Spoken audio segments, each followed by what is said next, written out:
मेरा नाम शायद अब किसी को याद ना हो, इसीलिए मैं यहाँ अपना असली नाम नहीं बताऊंगी। लोग मुझे वंदना के नाम से जानते हैं और मुझे यही ठीक लगता है। मैं एक आम औरत थी, लेकिन अपने घमंड ने मुझे कुछ ऐसा बना दिया कि मेरी पूरी जिंदगी ही बदल गई। मैं एक छोटे से शहर के सरकारी स्कूल में सीनियर टीचर थी। आज इतने सालों बाद मैं ये बात इसलिए सुना रही हूँ क्योंकि मैं चाहती हूँ कि कोई और औरत मेरी तरह घमंड में अपनी जिंदगी की रोशनी ना बुझा दे। ये मेरी अपनी कहानी है जो मैंने खुद जी और भुगती है। मैं वंदना, एक सरकारी स्कूल की सीनियर टीचर। पूरे मोहल्ले में मेरा नाम था। सब मुझे इज्जत से मैडम वंदना कहते थे। मेरा घर बहुत साफ सुथरा रहता था। हर चीज अपनी जगह पर होती थी। मेरे दो बेटे आरव और विवेक मेरी शान थे, मेरा गर्व। मुझे हमेशा लगता था कि एक औरत की असली कामयाबी यही है कि उसके बेटे हों जो उसके नाम को रोशन करें। बेटियों वाली औरतों पर मुझे हमेशा दया आती थी। वो रोज अपनी बच्चियों की बातें करती थीं, उनके खिलौनों के पीछे भागती थीं। मुझे उन पर हंसी आती थी। मुझे याद है उस दिन स्कूल से लौटी तो दिल में बहुत सुकून था। क्लास में बच्चों के रिजल्ट आए थे और सबके सामने मेरी तारीफ हुई थी। मैंने खुद से कहा, वंदना, तूने जिंदगी जीत ली। अब किसी की जरूरत नहीं, किसी के रहम की भी नहीं। घर पहुंची तो हमारी पुरानी काम वाली दरवाजे पर खड़ी थी। चेहरा थका हुआ और आंखों में परेशानी थी। बोली, मैडम, अब मुझसे काम नहीं हो पाता। कमर में बहुत दर्द रहता है। अगर आप कहें तो मेरी एक रिश्तेदार है, उसकी बेटी के साथ भेज दूं। दोनों शरीफ हैं। मैंने बिना सोचे कहा, ठीक है, देख लूंगी। बस काम ढंग से करें और ज्यादा बातें ना बनाएं। अगले दिन दरवाजा खुला और एक दुबली पतली औरत अंदर आई। उसके साथ एक कम उम्र लड़की थी, पूजा। लड़की के चेहरे पर झिझक थी, आंखों में शर्म भी थी, लेकिन उनमें कुछ अलग सी शांति थी, जैसे कोई भरोसा हो कि हालात कैसे भी हों, वो टूटेंगी नहीं। उस औरत ने कहा, मैडम, ये मेरी बेटी पूजा है, घर के काम में मेरी मदद करेगी। मैंने मुस्कुराते हुए कहा, ठीक है, अगर मेहनती है तो काम चल जाएगा। पूजा ने सिर झुकाकर हल्का सा जी कहा। कुछ दिन बीते। पूजा बहुत शांत स्वभाव की थी, अपने काम में लगी रहती, लेकिन मैंने देखा कि जब भी उसे थोड़ा वक्त मिलता वो किचन के कोने में बैठकर अपनी पुरानी कॉपी निकालती और कुछ लिखती रहती। पहले मैंने ध्यान नहीं दिया, लेकिन एक दिन देखा कि वो बर्तन धोते धोते कुछ लाइनें धीरे धीरे बोल रही थी। मैं सूरज नहीं बन सकती, पर उसकी रोशनी देख सकती हूँ। मैंने चौंक कर पूछा, क्या पढ़ रही हो? वो घबरा गई। मैडम, बस पुरानी किताब है, मैं पढ़ना चाहती हूँ। मैंने हल्की हंसी में कहा, अरे वाह, अब नौकरानी की बेटी भी ख्वाब देखेगी क्या? वो कुछ नहीं बोली, बस नजरें नीचे कर लीं। उसकी आंखों में एक चुप सवाल था, क्या ख्वाब देखने का हक सिर्फ अमीरों को होता है? दिन गुजरते गए। पूजा रोज सुबह आती, सफाई करती, बर्तन धोती, और जैसे ही मुझे स्कूल का काम करते देखती वो चुपके से अपनी कॉपी खोल लेती। एक दिन मैंने सख्त लहजे में कहा, पूजा, काम छोड़कर पढ़ाई करने बैठी हो? ये किताबें तुम्हें कुछ नहीं देंगी। अगर किस्मत में नौकरियां होती तो तुम्हारी माँ बर्तन क्यों धोती? वो कुछ देर चुप रही, फिर बोली, मैडम, माँ कहती है पढ़ाई भगवान का दिया हुआ आशीर्वाद है, इसे छोड़ना पाप है। मैंने हंसकर कहा, अरे, तुम्हारी माँ तो मेरा फर्श धोती है, वो क्या सिखाएगी तुम्हें? वो शांत रही, फिर धीरे से बोली, माँ खुद नहीं पढ़ सकी, इसीलिए चाहती है कि मैं पढ़ लूं। उसकी आवाज में कुछ ऐसा था जो सीधे दिल को लगा, लेकिन मैंने खुद को संभाल लिया। मैंने मन में कहा, वंदना, तू टीचर है, तुझे अपनी हद पता होनी चाहिए। ये नरमी दिखाना कमजोरी है। कुछ दिनों के बाद पूजा की माँ बीमार पड़ गई। वो खुद नहीं आ सकी।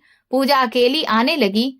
एक दिन बोली, मैडम, माँ की तबीयत बहुत खराब है, मैं घर का भी ध्यान रखूंगी, बस पढ़ाई बंद मत कराइएगा। मैंने सख्त लहजे में कहा, पहले अपनी माँ का इलाज कराओ, पढ़ाई बाद में करना। यहाँ काम करोगी तो पैसे मिलेंगे, किताबों से इलाज नहीं होता। वो चुप रही, आंखों से आंसू बह रहे थे, लेकिन हाथ रुक नहीं रहे थे। मेरे अंदर कुछ हिला, लेकिन मैंने फिर खुद से कहा, ये सब कमजोरी है। शाम को जब वो जाने लगी तो मैंने कहा, पूजा, अपनी माँ को कहना जल्दी ठीक हो जाएं, तुम्हें काम से छुट्टी नहीं मिलेगी। वो पलटी और बोली, मैडम, माँ कहती है पढ़ाई इंसान को ऊपर उठाती है, चाहे कोई कितना भी दबाए। मैंने हंसते हुए कहा, हाँ, जरूर ऊपर उठोगी तुम, नौकरानी की बेटी होकर। वो मुस्कुराई, लेकिन वो मुस्कुराहट अलग थी। जैसे कह रही हो वक्त सब देखता है। मैंने दरवाजा बंद किया और खुद से कहा, ये लड़की हद से बाहर जा रही है, इसे अपनी जगह याद दिलानी पड़ेगी।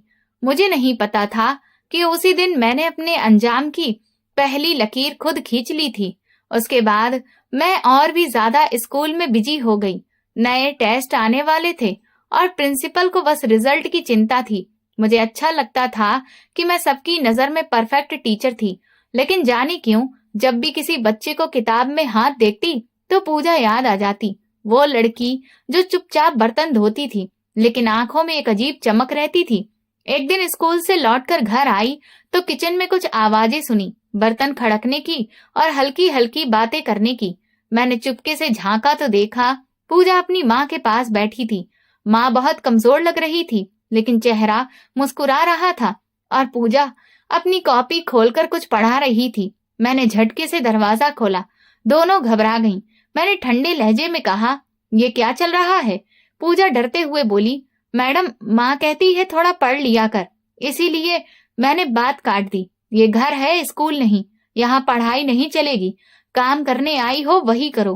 पूजा की माँ ने धीरे से कहा, मैडम ये काम भी करती है, बस आधा घंटा पढ़ लेती है। हम गरीब हैं, लेकिन इसे पढ़ने का बहुत शौक है। मैंने हंसते हुए कहा, शौक अच्छा है, लेकिन शौक से पेट नहीं भरता। ये नौकरानी की बेटी क्या बनेगी? Doctor, collector? दोनों चुप हो गईं। मैं मुड़कर चली गई, लेकिन अंदर कुछ खटक रहा था, जैसे मुझे उसके सपनों से जलन हो रही हो। कुछ दिन बीते। मैंने देखा कि अब पूजा और भी चुप हो गई थी, पर उसके काम में और भी निखार आ गया था, जैसे उसने अपने सारे दर्द को मेहनत में बदल दिया हो। एक दिन देखा उसकी माँ बहुत कमजोर हो गई थी। वो झुक झुक कर फर्श साफ कर रही थी। मैंने कहा, तुम्हारी माँ ठीक नहीं लगती, डॉक्टर को दिखाया? पूजा ने धीरे से कहा, पैसे नहीं है मैडम, दवाई बहुत महंगी है। मैंने स्कूल की किताबें छोड़ दी हैं, शायद अगले साल फिर से शुरू करूं। मैंने ठंडे स्वर में कहा, यही ठीक है, सबको अपनी औकात में रहना चाहिए। वो कुछ नहीं बोली, बस चली गई। लेकिन मैंने देखा उसकी मुट्ठी में एक पुरानी किताब अभी भी दबी हुई थी। अगले दिन जब मैं स्कूल गई तो इत्तेफाक से एक निबंध पढ़ाते हुए बच्चों से कहा, जिंदगी में कामयाबी मेहनत से मिलती है, हालात कैसे भी हों। मेरे अपने शब्द मुझे चुभने लगे, जैसे वो बात पूजा के लिए सच हो जाएगी और मेरे लिए नहीं। कुछ दिन बाद स्कूल में बच्चों के निबंधों का मुकाबला हुआ। सब बच्चे अपने निबंध जमा कर रहे थे। प्रिंसिपल ने कहा, वंदना, एक निबंध बहुत बढ़िया लिखा गया है, जरा देखो। मैंने मुस्कुराते हुए कॉपी खोली, लेकिन चेहरा तुरंत सख्त हो गया। नीचे लिखा था, पूजा, डॉटर ऑफ सुनीता, क्लास 5। मैं हैरान रह गई, ये कौन है?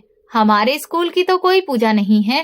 प्रिंसिपल बोली, ये सरकारी लाइब्रेरी से जुड़ा ओपन मुकाबला था, किसी बच्चे ने बाहर से भेजा है। देखो कितना अच्छा लिखा है। गरीब होना गलती नहीं, लेकिन हार मानना गलती है। मैंने कुछ नहीं कहा, लेकिन अंदर से कुछ हिल गया था। शाम को जब वो घर आई तो मैंने उसे गौर से देखा। वो चुपचाप बर्तन रख रही थी। मैंने पूछा, तुमने किसी मुकाबले में लिखा था? वो थोड़ा चौंकी। मैडम जी, लाइब्रेरी वाले अंकल ने कहा था कि कोई भी लिख सकता है, तो मैंने भी दे दिया। मैंने सख्ती से कहा, और जीतने से क्या मिलेगा? पैसे, इज्जत, नौकरी? ये सब तो बस सपने हैं। वो बोली, मैडम, अगर सपने देखना गलती है तो मैं गलती करती रहूंगी। मैंने गुस्से में कहा, ज्यादा बातें मत करो, जाकर झाड़ू उठाओ। वो चली गई, लेकिन जाते जाते उसने पलटकर जो नजर डाली उसमें अजीब हिम्मत थी, जैसे कह रही हो, मैं हार नहीं मानूंगी। दिन गुजरते गए। मैंने उसकी मम्मी यानी सुनीता को कई बार डांटा। वह हमेशा कहती, मैडम, मेरी बेटी कुछ बन जाए, यही दुआ कीजिए। मैं मरने से पहले उसे स्कूल में देखना चाहती हूँ। मैंने हंसकर कहा, तुम्हारी बेटी स्कूल जाएगी। अरे छोड़ो ये सपने, अपनी औकात में रहो। उस दिन मैं स्कूल से जल्दी लौट आई। घर एकदम शांत था। दरवाजा खोला तो देखा पूजा अपनी मम्मी के पैर दबाने के बजाय कॉपी खोले कुछ पढ़ रही थी। सुनीता लेटी हुई थी, चेहरा पीला पड़ा था। मैंने तेज आवाज में कहा, ये क्या कर रही हो? मम्मी बीमार है और तुम किताबें पढ़ रही हो। वो बोली, मम्मी कह रही थी कि पढ़ लो, पढ़ाई कभी छोड़नी नहीं चाहिए। मैंने झल्लाकर उसकी कॉपी जमीन पर फेंक दी। बहुत हो गया, कल से ये सब बंद, समझी? वो चुपचाप झुककर कॉपी उठाने लगी। रात को जब मैं अपने बेटों के साथ खाना खा रही थी तो दिल बेचैन था। पहली बार मुझे अपने अंदर जलन सी महसूस हुई, एक नौकरानी की बेटी से जलन जो अपने सपनों के लिए इतनी जिद्दी थी। कुछ दिनों से मैंने देखा कि सुनीता पहले जैसी नहीं रही, चेहरा पीला पड़ गया था, चाल ढाल सुस्त थी। एक दिन वो बोली, मैडम सीने में दर्द रहता है, सांस भी फूलती है। मैंने कहा डॉक्टर को दिखाओ, मैं क्या कर सकती हूँ। वो बोली, जी दिखाऊंगी, बस 2 दिन की छुट्टी दे दीजिए, इलाज करवा लूं, पूजा घर संभाल लेगी। मैंने कहा ठीक है, पर काम रुके नहीं। अगले दिन पूजा अकेली आई। सुबह सुबह दरवाजा खोला, सफाई की, बर्तन धोए। मैं नाश्ता कर रही थी। उसकी खामोशी में एक अजीब सुकून था। मैंने पूछा, तुम्हारी मम्मी कैसी हैं? वो बोली, अभी बुखार है, कल दवा नहीं मिली, मैं खुद जाकर लाऊंगी। मैंने बस कहा, ठीक है, काम पूरा कर लेना, मैं स्कूल जा रही हूँ। दोपहर में लौटी तो देखा कि फर्श साफ कर रही थी वो, और साथ में पुरानी किताब खुली थी। मैंने झट से आवाज लगाई, पूजा ये क्या है? काम के वक्त किताबें? वो सकपका गई। मैडम जरा नजर डाल रही थी। मैंने कहा, तुम्हारी मम्मी बीमार है, अब तुम्हें ही घर संभालना है, ये कहानी पढ़ने का वक्त नहीं है। वो सिर झुकाकर सफाई करने लगी। शाम को मैंने देखा वह रसोई में बैठी किसी रजिस्टर में कुछ लिख रही थी। मैंने पूछा, क्या लिख रही थी? वो बोली, मम्मी ने कहा था रोज एक नया शब्द याद कर लो, तो मैं लिख रही थी। मैंने तंज में कहा, तुम्हारी मम्मी को इतनी अकल थी तो तुम्हें यहाँ काम पर क्यों भेजा? वो बोली, मम्मी कहती है पेट भर जाए तो भी इंसान को सीखने की भूख रहनी चाहिए। मैंने सख्त लहजे में कहा, कल से ये लिखने पढ़ने का नाटक बंद, समझी? अगले दिन वो जल्दी आई, दरवाजा खोला, हाँफते हुए बोली, मम्मी की तबीयत ठीक नहीं थी, इसीलिए देर हो गई। मैंने कहा, बहाने मत बनाओ, आज से तुम पूरा घर संभालोगी, और अगर किताब हाथ में देखी तो सीधा निकाल दूंगी। वो बोली, जी मैडम। दिन बीतते गए, सुनीता बिस्तर से उठ नहीं सकी। कभी पूजा सुबह के काम के बीच में चुपके से जाकर उसे देख आती। मैं खिड़की से झांक कर देखती तो वो अपनी मम्मी के पास बैठती, दवा देती, हिम्मत बंधाती, फिर झट से झाड़ू पकड़ लेती। उसकी आंखों में थकान थी, लेकिन चेहरे पर वही जिद बाकी थी। एक दिन मैं स्कूल से जल्दी आई। घर में सन्नाटा था। पूजा आंगन में बैठी थी, सामने किताब खुली थी। मैं धीरे से गई और उसके कंधे पर हाथ रखा। वो घबरा गई। मैंने सख्ती से कहा, कितनी बार कहा है किताबें बंद रखो। वो बोली, मैडम बस मम्मी के लिए प्रार्थना लिख रही थी। मम्मी कहती है भगवान पढ़े लिखों को इज्जत देता है, तो मैं चाहती हूँ कि मुझे भी इज्जत मिले। मैंने झल्लाकर कहा, इज्जत बर्तन धोने में है, किताबों में नहीं। मैंने उसकी किताब छीनी तो वो बोली, मैडम ये मम्मी की दी हुई है, प्लीज इसे मत फाड़िए। लेकिन मैंने सोचे बिना ही पन्ने फाड़ दिए। कुछ उड़ गए, कुछ जमीन पर गिर गए। वो जमीन पर बैठकर उन टुकड़ों को समेटने लगी। मैं कमरे में चली गई। रात को मैंने सपना देखा। सुनीता कह रही थी, मैडम किसी की पढ़ाई मत रोकना, वरना तुम्हारा चैन चला जाएगा। मैं हड़बड़ाकर उठ गई। खिड़की से देखा, मोमबत्ती की रोशनी में पूजा फिर पड़ रही थी। मैंने गुस्से में दरवाजा खोला और चिल्लाई, ये क्या जिद है? मैंने मना किया ना। वो घबराकर बोली, मम्मी ने कहा था रोशनी बुझने मत देना, मैं उनके लिए पढ़ रही हूँ। मैंने झाड़ू उठाई। अब ये झाड़ू उठाओ, किताब नहीं, कल से ये सब खत्म।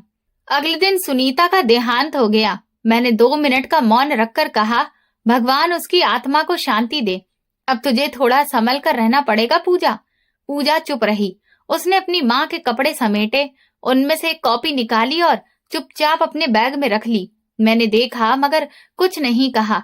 कुछ दिन बाद मैंने देखा कि वो कमजोर तो लग रही थी, लेकिन हमेशा किसी न किसी काम में लगी रहती थी, जैसे किसी चीज की तलाश में हो। एक शाम जब मैं स्कूल की फाइलें ठीक कर रही थी तो अचानक कुछ जलने की गंध आई। मैं रसोई की ओर भागी तो देखा पूजा चूल्हे के पास बैठी थी, आंखों में आंसू और सामने एक खुली किताब थी। मैंने गुस्से में कहा, फिर से पढ़ाई? क्या तुम्हें समझ नहीं आता? वो चौंक कर बोली, मैडम बस आखिरी पेज पढ़ रही थी, मम्मी की याद आ गई। मैंने आगे बढ़कर वो किताब छीनी और चूल्हे में फेंक दी। पन्ने मुड़कर जलने लगे, धुआं उठा। पूजा पत्थर की तरह जमी रह गई, आंखें जलती आग पर टिकी रहीं। मैंने सख्ती से कहा, अब खत्म हो गया तुम्हारा पढ़ाई का नाटक, अब बस काम पर ध्यान देना, समझी? कुछ पल बाद उसने एक लंबी सांस ली, फिर झुककर धीरे से कहा, मैडम, मेरी रोशनी आपकी आग से बुझने वाली नहीं। मैं एक पल के लिए थम गई। वो चली गई, मगर उसके शब्द देर तक मेरे कानों में गूंजते रहे। रात को जब मैं स्कूल के पेपर चेक कर रही थी तो एक कॉपी में लिखा मिला, जो दूसरों की रोशनी बुझाता है वो खुद अंधेरे में रह जाता है। मैं ठिठक गई। लगा जैसे वो लाइन किसी ने मेरे लिए ही लिखी हो। सुनीता के जाने के बाद घर का माहौल बिल्कुल बदल गया था। पूजा ने पूरा घर संभाल लिया था। सुबह सुबह आकर झाड़ू पोछा करती, बर्तन धोती, कपड़े तय करके रखती और शाम को चुपचाप चली जाती। मैं कभी कभी उसे देखती तो हैरान रह जाती कि इतनी छोटी सी उम्र में कोई इतना काम कैसे कर सकता है। लेकिन उसकी खामोशी मुझे खटकती थी। वो कुछ नहीं बोलती थी, पर उसके चेहरे में एक अजीब सा भरोसा था, जैसे कोई बात अंदर से उसे मजबूत बनाए रखती हो। एक दिन मैं स्कूल जाने की तैयारी कर रही थी, तभी मेरा बेटा बोला, मम्मी, मेरी होमवर्क वाली कॉपी नहीं मिल रही। मैंने कहा, पूजा से पूछो, उसने ही तो कमरे की सफाई की थी। थोड़ी देर बाद बेटा आया और बोला, मम्मी, वो कह रही है कि उसने कुछ नहीं छुआ। मैंने गुस्से में कहा, उसे बुलाओ। पूजा डरते डरते अंदर आई। मैडम, मैंने सच में कुछ नहीं छुआ। मैंने तेज आवाज में कहा, मेरी चीजें गायब हो रही हैं और तुम कहती हो कुछ नहीं छुआ। क्या मैं बेवकूफ हूँ? वो कांपती हुई बोली, मैडम, मैं झूठ नहीं बोलती। मैंने सख्ती से कहा, बस अब बहाने मत बना। कल से काम पर आने की जरूरत नहीं। अपना बाकी पैसा ले जाना। उसकी आंखें भर आईं, पर उसने कुछ नहीं कहा। बस धीरे से बोली, मैंने कभी बुरा नहीं चाहा, लेकिन भगवान सब देख रहा है। मैंने दरवाजा बंद कर लिया। अगले दिन स्कूल पहुंची तो स्टाफ रूम में हलचल थी। प्रिंसिपल कह रही थी, इस बार की स्कॉलरशिप टेस्ट में एक बहुत ही खास नाम आया है। एक लड़की जिसने शानदार नंबर लिए हैं। मैंने पूछा, कौन? उन्होंने फाइल खोली। नाम है पूजा, डॉटर ऑफ सुनीता। मेरे हाथ से चाय का कप लगभग गिर ही गया। क्या वही पूजा? प्रिंसिपल ने सिर हिलाया। हाँ, वही। आज से वो हमारे स्कूल में एडमिशन ले रही है। उसे पूरी स्कॉलरशिप मिली है। बहुत समझदार और मेहनती बच्ची है। मैं चुप हो गई। कुछ पल बाद मुस्कुराकर बोली, अच्छा है, पढ़ाई सबके लिए जरूरी है।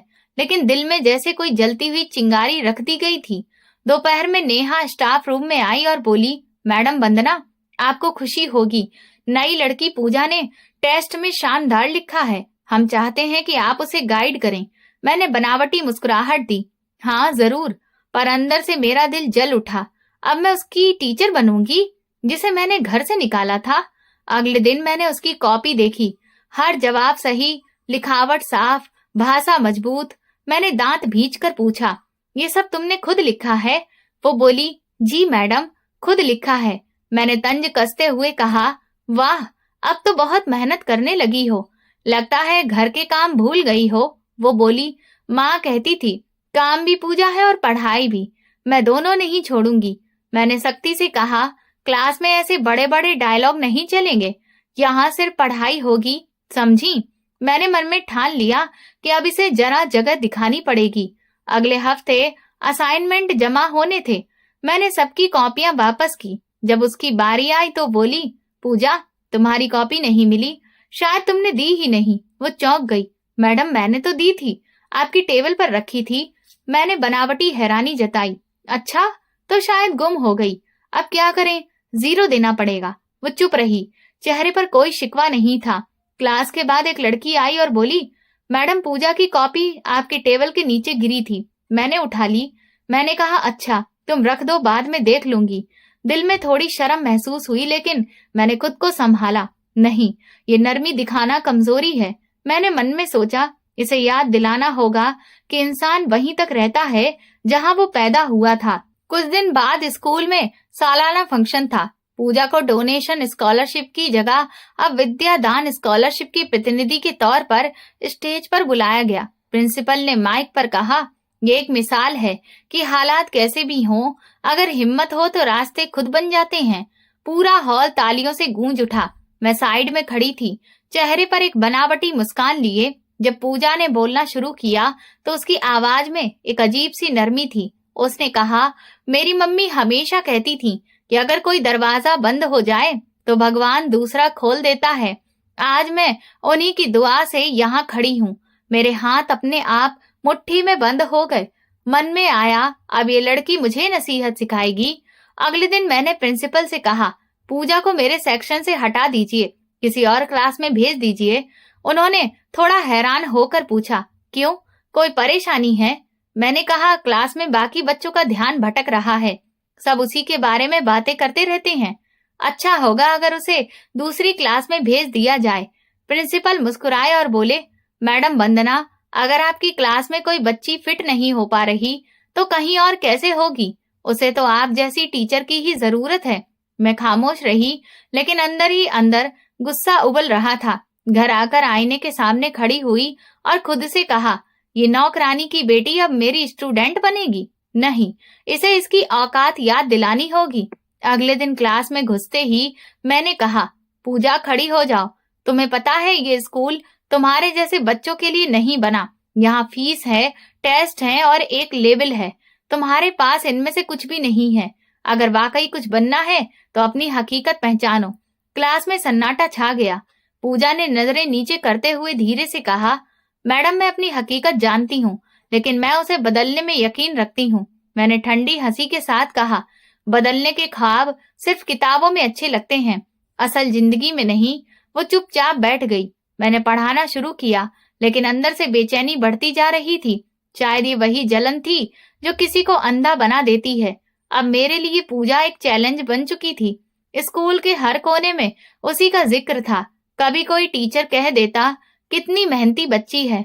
कभी प्रिंसिपल उसकी तारीफ करते और हर तारीफ मेरे दिल में चुभ जाती। मैं सोचती, क्या सब भूल गए हैं कि ये वही नौकरानी की बेटी है जिसे मैंने खुद घर से निकाला था। मैंने तय किया कि अब इसे इसकी हद दिखानी ही पड़ेगी। एक दिन उसने निबंध जमा कराया। मैंने जानबूझकर कहा, ये लिखा गया तो किसी किताब से नकल किया है ना? तुम जैसे बच्चे इतना अच्छा नहीं लिख सकते। वो धीरे से बोली, नहीं मैडम, मैंने खुद लिखा है। मेरी मम्मी कहती थी। मैंने बात काट दी। हर वक्त अपनी मम्मी का नाम मत लो। अब स्कूल नहीं चला रही, यहाँ तो बस मेहनत चलती है, और मुझे नहीं लगता तुमने उतनी मेहनत की है। क्लास में कुछ बच्चे धीरे धीरे मुस्कुरा रहे थे। मैंने उन्हें घूर कर देखा और कहा, तुम लोग भी ध्यान रखना, मेहनत में सच्चाई होनी चाहिए, किसी की तरह दिखावे वाली नहीं। पूजा चुपचाप बैठी रही, लेकिन मुझे पता था उसके अंदर कुछ टूट गया है। एक दिन प्रिंसिपल ने मुझे बुलाकर कहा, मैडम वंदना, पूजा की रिपोर्ट देखिए, वो बहुत अच्छा कर रही है, आपकी क्लास में टॉप भी कर सकती है, उसे थोड़ा हौसला दीजिए। मैंने बनावटी मुस्कुराहट के साथ कहा, जी बिल्कुल, पर अंदर ही अंदर मैंने सोचा, हौसला दूं, अब तो इसे सबक सिखाने का वक्त है। अगले दिन मैंने क्लास में पूछा, किसी को ये कविता याद है? पूजा ने हाथ उठाया, जी मैडम, मुझे याद है। मैंने कहा, चलो आओ सुनाओ, देखते हैं कितनी पढ़ाई की है। वो धीरे धीरे कविता सुनाने लगी, लेकिन बीच में एक शब्द भूल गई। मैंने तुरंत कहा, बस यही फर्क है तुम में और बाकी बच्चों में। याद रखना, आसान नहीं होता है, दिखावा सब कर लेते हैं। क्लास में किसी ने हंसी दबाई। मैंने कहा, यही होता है जब कोई अपनी औकात से ऊपर उठने की कोशिश करता है। पूजा की आंखों में आंसू आ गए, लेकिन उसने कुछ नहीं कहा। कुछ दिन बाद पेरेंट्स डे था। सारे बच्चे अपने माँ बाप के साथ आए, पर पूजा अकेली आई। उसने बताया कि अब उसका कोई सहारा नहीं है। मैंने प्रिंसिपल से कहा, ऐसे बच्चों के लिए अलग इंतजाम होना चाहिए, इनकी कहानियां बाकी बच्चों को असर करती हैं। प्रिंसिपल ने मुस्कुराकर कहा, मैडम वंदना, हम सब इसके माँ बाप जैसे ही हैं, यही तो असली एजुकेशन है। मैंने कुछ भी नहीं कहा, बस मन ही मन जलती रही। अगले हफ्ते इम्तिहान के बाद मैंने क्लास में नतीजे सुनाए। पहली पोजीशन अदिति, दूसरी अनुज और आखिरी नंबर में मैं रुकी, पूजा। क्लास में फिर हंसी गूंजी। मैंने कहा, देखा, मैं कहती थी ना, ये सब दिखावा है, किताबें उठाने से कोई बड़ा आदमी नहीं बन जाता। पूजा धीरे से बोली, मैडम मैं अगली बार बेहतर कोशिश करूंगी। मैंने तंजिया हंसी में कहा, कोशिश अच्छी है, अब झाड़ू संभालो, ये स्कूल तुम्हारे बस का नहीं है। वो खामोशी से अपनी कॉपी बंद करके बैठ गई। मैंने देखा कि उसकी उंगलियों में अब लर्जिश नहीं थी, जैसे वो सब कुछ सहने की आदत में आ चुकी हो। कुछ दिन बाद उसे दोबारा मौका मिला। एक निबंध उसके ख्वाब पर लिखना था। जब मैंने कॉपियां जमा की तो उसका निबंध आखिरी था। मैंने बस झट से पढ़ा, उसने लिखा था, मेरा ख्वाब है कि मैं शिक्षक बनूं, ताकि कोई बच्चा सिर्फ इसलिए कम न समझा जाए कि उसकी माँ नौकरानी थी। मैं चंद लम्हों तक कॉपी देखती रही, फिर खामोशी से बंद कर दी। मगर अगले दिन मैंने सबके सामने कहा, कुछ बच्चे भावुक कहानियां लिखते हैं ताकि हमदर्दी मिले, लेकिन स्कूल में नंबर एहसास पर नहीं, मेहनत पर मिलते हैं।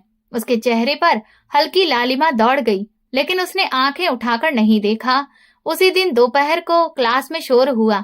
एक लड़की ने ऊंची आवाज में कहा, मैडम, पूजा के जूते फट गए हैं, वो नंगे पांव हैं। मैंने सख्त लहजे में कहा, ये सब दिखावे के ड्रामे बंद करो। अगर जूते नहीं हैं तो घर बैठो। पूजा खामोशी से अपना बस्ता उठाकर बैठ गई। उसकी नजरें फर्श पर थीं। मैंने फिर कहा, हाँ जाओ, बेहतर है कि जाकर बर्तन धो। तुम्हारी औकात नहीं कि यहाँ पढ़ सको। क्लास में एकदम खामोशी छा गई। मैंने महसूस किया जैसे सब सांस रोककर मंजर देख रहे हों। पूजा के कदम रुक गए। उसने धीरे से सर उठाया। चेहरे पर आंसू थे, लेकिन आवाज नहीं निकली। फिर उसने कहा, मैडम, मम्मी कहती थी कि औकात इंसान खुद बनाता है, दूसरा नहीं। मैंने नजरें फेर ली। वो अपना बस्ता उठाकर दरवाजे की तरफ बढ़ी और खामोशी से बाहर निकल गई। दरवाजा बंद होने के बाद मैं पहली बार क्लास में एक अजीब सा बोझ महसूस करने लगी। बच्चों की आंखों में सवाल थे, लेकिन मैंने किसी को कुछ कहने नहीं दिया। बस बच्चों की तरफ देखकर कहा, चैप्टर खोलो। लेकिन उस दिन के बाद मेरे लहजे में वो वजन नहीं रहा। कुछ अंदर टूट गया था। फिर भी मैं खुद से कहती रही, मैंने कुछ गलत नहीं किया, बस उसे हकीकत याद दिलाई है। लेकिन अंदर से एक हल्की सी आवाज उभर रही थी, शायद तुमने खुद अपनी हकीकत भुला ली है। कुछ दिन स्कूल नहीं आने के बाद तीसरे हफ्ते जब मैं इस क्लास में दाखिल हुई, वो वापस बैठी हुई थी। चेहरे पर थकान थी, लेकिन नजरें झुकी नहीं थीं। मैंने चौंक कर कहा, वापस आ गई? हिम्मत है तुम में? उसने धीरे से कहा, मैडम, पढ़ाई छोड़ना गुनाह है। मैंने तंज में कहा, हाँ, मगर झूठा घमंड भी गुनाह है। क्लास का माहौल बदल चुका था। कुछ बच्चे अब पूजा को अलग नजरों से देखते थे, कुछ चुपचाप उससे दूरी बनाते थे। शायद मेरा रवैया उनके लिए इशारा बन गया कि ये लड़की अलग है। एक दिन क्लास में बहस का मुकाबला था। विषय था, गरीबी रुकावट नहीं होती। मैंने सोचा, देखते हैं पूजा इसमें क्या कहती है। उसने इजाजत मांगी। मैडम, अगर इजाजत हो तो मैं भी हिस्सा लूं? मैंने हल्की मुस्कान के साथ कहा, ठीक है, मगर याद रखो, बात सिर्फ बोलने की नहीं, समझाने की होती है। वो स्टेज पर गई, हाथों में पर्ची थी, लेकिन पढ़े बिना बोलना शुरू किया। करीबी रुकावट कोई इम्तिहान नहीं है। अगर इंसान हिम्मत करे तो हर रुकावट रास्ता बन जाती है। मैंने महसूस किया कि बच्चे संजीदगी से सुन रहे थे। उसकी बातों में असर था। जब वो बोलकर वापस आई तो तालियों की गूंज हुई। मैंने सख्त लहजे में कहा, बस ये मुकाबला है, कोई ड्रामा नहीं। हमदर्दी से जीतना आसान होता है। क्लास में अब बच्चों के चेहरे पर इज्जत के असर दिख रहे थे। उस दिन मेरे दिल में चुभन हुई। ये लड़की अब मेरे कंट्रोल से बाहर हो रही थी। मैंने तय किया कि उसके घमंड को तोड़ना होगा। कुछ दिन बाद प्रिंसिपल ने कहा, अगले हफ्ते सालाना फंक्शन है, पूजा को कविता पढ़ने के लिए चुना गया है। मैंने चौंक कर कहा, पूजा? वो तो अभी छोटी क्लास में है। प्रिंसिपल मुस्कुराए, लेकिन उसकी आवाज में असर है, बच्चों में जोश पैदा करती है। आप देखेंगी, मैंने खुद से कहा। असर मैं देखती हूँ, यह असर कब तक रहता है। फंक्शन के दिन स्कूल में मेहमानों का आना जाना था। स्टेज सजाया गया, परचम लहरा रहे थे। पूजा सफेद कपड़े में सादी लेकिन भरोसेमंद नजर आ रही थी। जब उसने कविता शुरू की, पूरा हॉल खामोश हो गया। उसकी आवाज में यकीन था, मैं वो नहीं जो हार मान जाए, मैं वो हूँ जो रोशनी ढूंढ लेती है। तालियों की गूंज हुई और मैं पहली पंक्ति में बैठी थी। मेरे चेहरे पर जबरदस्ती की मुस्कान थी। अगले दिन मैंने क्लास में दाखिल होते ही कहा, कल तो तुमने बहुत नाम कमाया। वो बोली, मैडम, वो सब भगवान का करम है। मैंने किताबें बंद की। तुम्हें पता है, तुम्हारे बारे में सब जानना चाहते हैं। क्यों ना उन्हें बता दूं कि तुम कौन हो? वो हैरान हुई। क्या मतलब मैडम? मैंने बुलंद आवाज में कहा। क्लास सुनो, ये वही पूजा है जिसकी माँ मेरे घर में बर्तन धोती थी। हाँ, ये नौकरानी की बेटी है। क्लास में एक लम्हे के लिए खामोशी छा गई। फिर कुछ बच्चों ने हल्की फुसफुसाहट की। मैंने कहा, अब समझ आई तुम्हें? सब बराबर नहीं होते। कुछ लोग पढ़ने के लिए नहीं, दूसरों की सेवा के लिए पैदा होते हैं। पूजा की आंखों से आंसू आए, लेकिन उसने कुछ नहीं किया। सिर्फ बोली, मैडम, माँ नौकर थी, लेकिन इज्जतमंद थी। मैंने सर्द लहजे में कहा, इज्जत काम से नहीं, मुकाम से होती है। वो सर झुकाकर चली गई। अगले दिन प्रिंसिपल ने मुझसे कहा, क्लास में कल कुछ ठीक नहीं हुआ। पूजा बहुत रो रही थी, बच्चे भी प्रभावित हुए। मैंने मनसूई संजीदगी के साथ कहा, वो मैंने सिर्फ सच कहा, बच्चों को हकीकत जाननी चाहिए। उन्होंने कहा, सच और अपमान में फर्क होता है वंदना। मैंने जवाब दिया, मैंने हमेशा क्लास का डिसिप्लिन बरकरार रखा है और ये मेरा हक है कि बच्चों को उनकी हद बताऊं। कुछ दिन गुजर गए। पूजा अब पहले जैसी नहीं रही थी। वो खामोश रहने लगी थी, क्लास में कुछ बोलती नहीं थी, किसी से बात तक नहीं करती थी। मैंने सोचा अब वो अंदर से टूट चुकी है। लेकिन एक सुबह जब मैं स्कूल पहुंची तो गेट के पास बड़ी हलचल थी। चौकीदार रवि कह रहा था, मैडम, स्टाफ रूम से किसी का पर्स गायब है। प्रिंसिपल ने सबको बुलाया और सबके बैग चेक करने का आदेश दिया। जब पूजा की बारी आई तो क्लास की एक लड़की बोली, मैडम देखिए, इसके बैग में कुछ रखा है। मैंने उसका बैग खोला, अंदर से सच में एक पर्स निकला। मैंने तुरंत कहा, यही वो चोर है। मुझे पता था ये किसी दिन अपनी असली रंगत दिखाएगी। पूजा एकदम सन्न रह गई, बोली, मैडम, मैंने कुछ नहीं किया, किसी ने मेरा बैग में रख दिया होगा। मैंने सख्त लहजे में कहा, झूठ मत बोलो पूजा, अब तुम्हारी कहानी खत्म हो गई है। प्रिंसिपल ने कहा, हम पूरी जांच करेंगे, अभी किसी पर इल्जाम लगाना सही नहीं है। मैंने कहा, जांच की कोई जरूरत ही नहीं, मैं जानती हूँ कौन क्या है। उस दिन उसे अस्थायी तौर पर स्कूल से निकाल दिया गया। अगले दिन वो अपने सरपरस्त घर के अभिभावक के साथ आई, लेकिन प्रिंसिपल ने बस इतना कहा, फैसला बोर्ड मीटिंग के बाद आएगा। मैंने उसे कॉरिडोर में खड़ा देखा। वो शांत थी, बस मुझे देख रही थी। मैंने ताना मारते हुए कहा, अब समझ आया, मेहनत से नहीं, ईमानदारी से इज्जत बनती है। वो मेरी आंखों में देखती रही, फिर धीरे से बोली, मैडम वंदना, झूठ ज्यादा दिन नहीं टिकता, वक्त खुद फैसला करता है। एक हफ्ते बाद बोर्ड का फैसला आया। सबूत नहीं मिलने की वजह से स्कूल ने पूजा को हमेशा के लिए निकालने का फैसला किया। मुझे लगा मैं जीत गई हूँ, लेकिन उस दिन जब वो स्कूल के गेट से बाहर जा रही थी, कुछ ऐसा हुआ जो मैं आज तक भूल नहीं पाई। वो मेरे पास आई, सीधा देखकर बोली, मैडम वंदना, मैं आपको बद्दुआ नहीं दूंगी, बस इतना कहूंगी, एक दिन आप मुझसे मिलने के लिए तरसेंगी। मैंने हंसते हुए कहा, हाँ, ऐसे ख्वाब देखना छोड़ दो पूजा, दुनिया किसी का इंतजार नहीं करती। वो चली गई। मैंने सोचा कहानी खत्म हो गई, मगर जैसे ही उसके कदम गेट के बाहर पड़े, मुझे लगा हवा थम गई है। क्लास में बच्चों ने चुपचाप मेरी तरफ देखा और पहली बार मुझे खुद पर भरोसा नहीं रहा। पूजा के जाने के बाद जिंदगी फिर से अपने रास्ते पर लौट आई, लेकिन स्कूल का माहौल पहले जैसा नहीं रहा। बच्चे अब बहुत शांत रहने लगे थे। जहाँ पहले मेरी बात पर ताली बजती थी, वहाँ अब खामोशी छा जाती थी। मैंने खुद से कहा, समय के साथ सब ठीक हो जाएगा, मगर कुछ भी ठीक नहीं हुआ। सालाना रिपोर्ट आई और पहली बार मेरा नाम प्रिंसिपल के नोटिस में आया। क्लास का माहौल सख्त है, बच्चे डरे सहमे रहते हैं, पढ़ाई में इंसानियत की झलक कम है।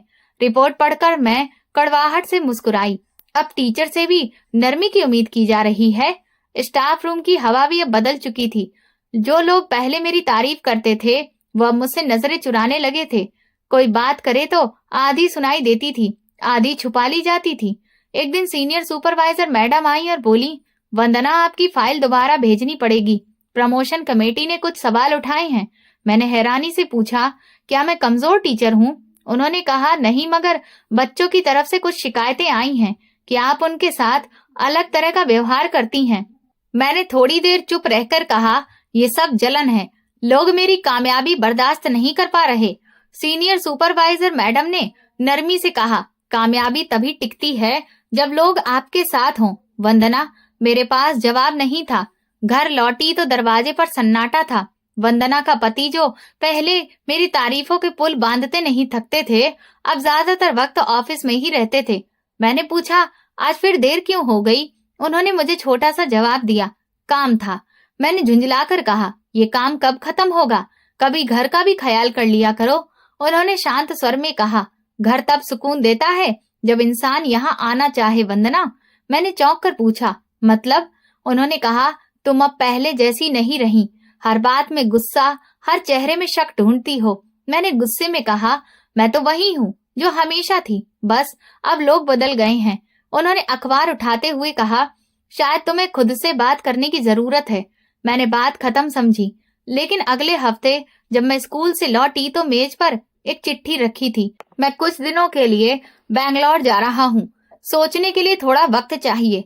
मेरे अंदर अचानक एक खालीपन उतर आया, एक अजीब सन्नाटा, जैसे कुछ टूट गया हो। कुछ दिन बाद स्कूल में इंस्पेक्शन आया। मैंने हमेशा की तरह सारे कागज तैयार रखे थे, लेकिन जब इंस्पेक्टर ने मेरी क्लास देखी तो बोला, बच्चे थोड़े सुस्त लग रहे हैं, इनसे आपका जुड़ाव कम लग रहा है। इंस्पेक्शन खत्म होने के बाद प्रिंसिपल ने मुझे बुलाया। वंदना, पहले आपकी क्लास की बहुत तारीफ होती थी, पर अब लगता है बच्चों से थोड़ा दूर हो गई हैं, थोड़ा नरम रवैया अपनाइए। मैंने ठंडे स्वर में कहा, मैं टीचर हूँ, दोस्त नहीं। आजकल के बच्चे अनुशासन भूल गए हैं। अगले महीने जब प्रमोशन की लिस्ट लगी, मेरा नाम उसमें नहीं था। मैंने शिकायत की, मगर जवाब मिला, अभी आपकी परफॉर्मेंस ठीक नहीं मानी गई। घर की हालत भी बिगड़ने लगी थी। सैलरी अच्छी थी, लेकिन खर्चे उससे कहीं ज्यादा। मेरे पति अब लंबे समय से बाहर थे और उनकी गैर मौजूदगी में सब कुछ गड़बड़ हो गया था। बिजली का बिल, ईएमआई, नौकरानी की तनख्वाह, सब कुछ बोझ बन गया था। मैंने नौकरानी को बुलाया, देखो अब अगले महीने से मत आना, मैं खुद सब कर लूंगी। वो चौंकी, मैडम आप खुद?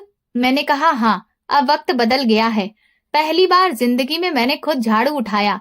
फर्श साफ करते हुए लगा जैसे वो फर्श मुझसे पूछ रहा हो, कहाँ गई वो वंदना जो दूसरों पर हुक्म चलाती थी। मैंने खुद से कहा, बस वक्त है, सब ठीक हो जाएगा। इन दिनों पति से कोई बात नहीं हो रही थी। कई बार फोन किया मगर कोई जवाब नहीं मिला। आखिर एक दिन डाक से एक लिफाफा आया।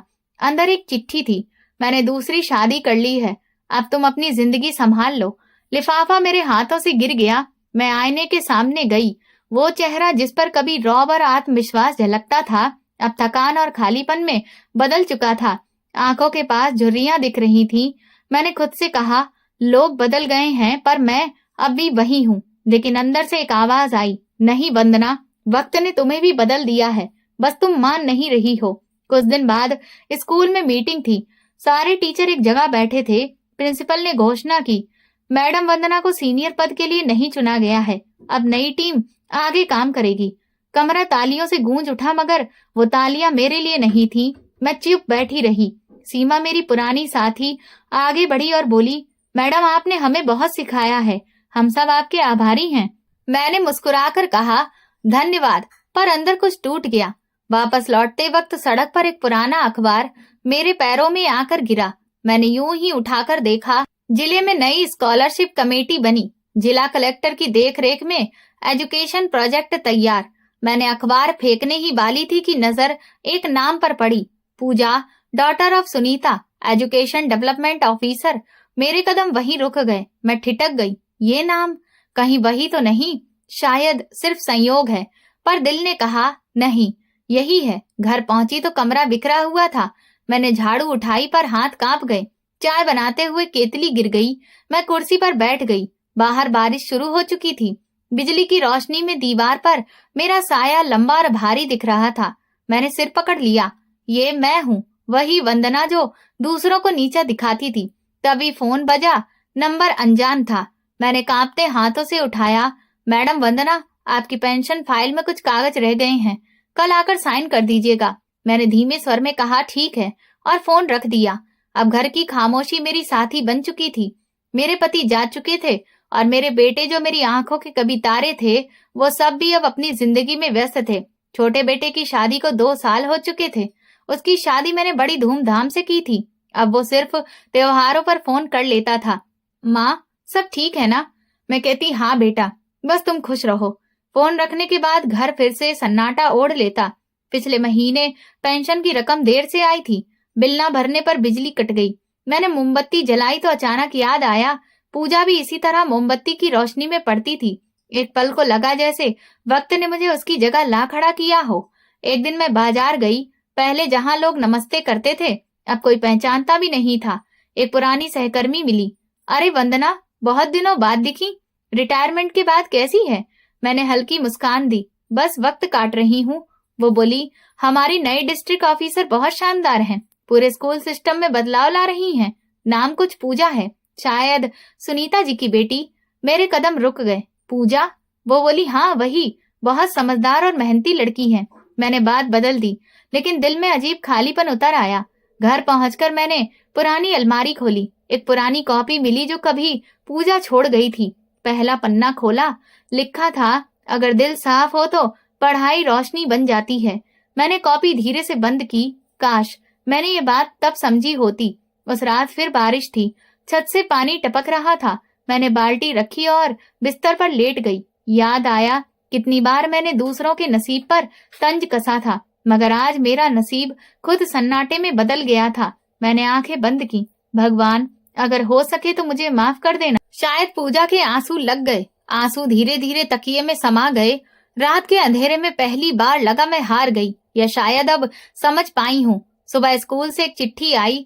रिटायर्ड टीचर्स के सम्मान समारोह के लिए आपका स्वागत है। जिला कलेक्टर पूजा जी मुख्य अतिथि होंगी। मैंने कई साल बाद अलमारी खोली, पुरानी साड़ी निकाली, प्रेस की, आईने में खुद को देखा। झुर्रियों के बावजूद होठों पर लिपस्टिक लगाई। अब भी मैं वंदना हूँ और मेरा आत्मसम्मान जिंदा है। स्कूल पहुंची तो पुराने दिन याद आ गए। गेट पर वही चौकीदार था, बस अब बाल सफेद हो चुके थे। वो बोला, मैडम बहुत दिनों बाद आएंगी। मैंने मुस्कुराकर कहा, सब बदल गया है ना? वो बोला, हाँ मैडम, वक्त सब बदल देता है, लोग भी। अंदर कदम रखा तो हर कोना बोल उठा। वही स्कूल, वही कमरे, बस चेहरों पर नई उम्र का रंग था। प्रिंसिपल जो कभी मेरी स्टूडेंट थी अब कुर्सी पर थी। वो बोली, मैडम वंदना, आपको देखकर बहुत अच्छा लगा। आज पूजा जी आ रही हैं, जिला कलेक्टर हैं अब। मैंने खुद को संभाला। दोपहर को जब हॉल सजा, मैं सामने की पंक्ति में बैठ गई। माइक से आवाज आई, सभी मेहमानों का स्वागत है। अब जिला कलेक्टर पूजा जी पधार रही हैं। दरवाजा खुला, मैंने नजर उठाई। वो चेहरा, वही मासूम पूजा, अब आत्मविश्वास और गरिमा से भरी। दिल जोर से धड़कने लगा। प्रिंसिपल ने कहा, ये हैं हमारी नई जिला collector Pooja, daughter of Sunita. पूरा हॉल तालियों से गूंज उठा। मैं जड़ होकर बैठी रही। पूजा मंच पर आई और बोली, पढ़ाई ने मुझे वो दिया जो शायद किस्मत नहीं देती। एक वक्त था जब मैं स्कूल के दरवाजे के बाहर खड़ी रहती थी। आज भगवान ने उसी स्कूल में मुझे खड़ा किया है। मेरी सांसें अटकने लगीं। समारोह खत्म हुआ। वो सबके बीच चल रही थी, हाथ मिला रही थी। जब वो मेरे पास आई, एक पल को ठिठकी। हमारी नजरें मिली। मैंने नजरें झुका ली। वो बोली, मैडम वंदना। मैंने सिर हिलाया, हाँ मैं ही हूँ। वो मुस्कुराई। आपकी क्लास और आपकी शक्ति ने मुझे मजबूत बनाया। मैंने कांपते स्वर में कहा, मेरे शब्दों ने तुम्हें दुख पहुंचाया था। वो बोली, नहीं, वो तो सबक थे। वो आगे बढ़ गई। प्रिंसिपल बोली, मैडम आप इन्हें जानती हैं ना? मैंने धीमे से कहा, शायद। अब वो मुझे नहीं जानती। शाम को जब घर लौटी तो मन में तूफान था। मैंने मोमबत्ती जलाई। दीवारों पर पुरानी यादों के साए नाचने लगे। अगले हफ्ते बुखार ने मुझे बिस्तर से लगा दिया। मैं अकेली थी। किसी ने दरवाजा नहीं खटखटाया। 2 दिन बाद दरवाजे पर दस्तक हुई। मैं बड़ी मुश्किल से उठकर दरवाजा खोलने गई। सामने वही चेहरा था, पूजा। उसके हाथ में दवा थी। उसने फिक्र भरे लहजे में कहा, मैडम आप बीमार हैं, स्कूल वालों ने बताया था, इसीलिए आ गई। मैंने कांपती हुई आवाज में कहा, तुम्हें आना नहीं चाहिए था, मैं इसके लायक नहीं हूँ। वो बोली, इंसानियत कभी लायक या नालायक नहीं देखती मैडम। मैं बिस्तर पर बैठ गई। वो पास आकर मेरी चादर ठीक करने लगी। मैंने धीरे से कहा, मैंने तुम्हें बहुत तकलीफ दी है पूजा, अगर बदला लेना चाहो तो ले लो, शायद मेरे गुनाह कुछ कम हो जाएं। वो हल्का मुस्कुराई, मैडम मैं बदले में नहीं, मोहब्बत में यकीन रखती हूँ। आपने जो किया वो आपका स्वभाव था। मेरा काम माफ करना है। मेरी आंखों से आंसू निकल आए। मैंने तुम्हें नीचा दिखाने की कोशिश की थी, लेकिन आज खुद नीचे गिर गई हूँ। पूजा ने मेरा हाथ थाम कर कहा, गिरना बुरा नहीं होता मैडम, गिरकर उठना सबसे बड़ी पूजा होती है। मैंने कहा, भगवान तुम्हें खुश रखे, शायद तुम्हारी मम्मी की दुआएं ही हैं जो तुम यहाँ तक पहुंची हो। वो बोली, मम्मी हमेशा कहती थी, जिसके दिल में नफरत होती है वो कभी जीत नहीं सकता। मैंने सिर झुका लिया। आंखों से आंसू बह निकले। पूजा तुम जीत गई, मैं हार गई। वो बोली, मैडम ये जीत हार नहीं, बस वक्त की बात है। उसने चादर ठीक की, दवा पिलाई और जाने लगी। दरवाजे पर रुककर बोली, मैडम दुआ कीजिए कि मैं भी किसी की जिंदगी में रोशनी बन सकूं। मैंने कांपते हुए हाथ उठाए। भगवान तुम्हें वो मुकाम दे जो मैं कभी समझ नहीं सकी। दरवाजा बंद हुआ, लेकिन कमरे में उसकी खुशबू बाकी थी। मैंने आंखें बंद की तो दिल के अंदर एक हल्की सी रोशनी उतर आई, वही जो कभी पूजा के चेहरे पर देखी थी। मैंने आसमान की तरफ देखा और धीरे से कहा, मोहब्बत ही असली जीत है। और कई सालों बाद पहली बार मेरे दिल को सुकून मिला। ये पूरी कहानी काल्पनिक है। इसका किसी भी व्यक्ति, स्थान या वास्तविक घटना से कोई संबंध नहीं है। इसका उद्देश्य केवल मनोरंजन, शिक्षा और सस्पेंस आधारित कहानी प्रस्तुत करना है। आपको ये कहानी कैसी लगी मुझे कमेंट सेक्शन में जरूर बताएं। मेरे चैनल को सब्सक्राइब कर वीडियो को लाइक कर दें और वीडियो को हाइप भी दें। और ऐसी और भी रोमांचक कहानियां सुनने के लिए मेरे चैनल के साथ बने रहें। धन्यवाद।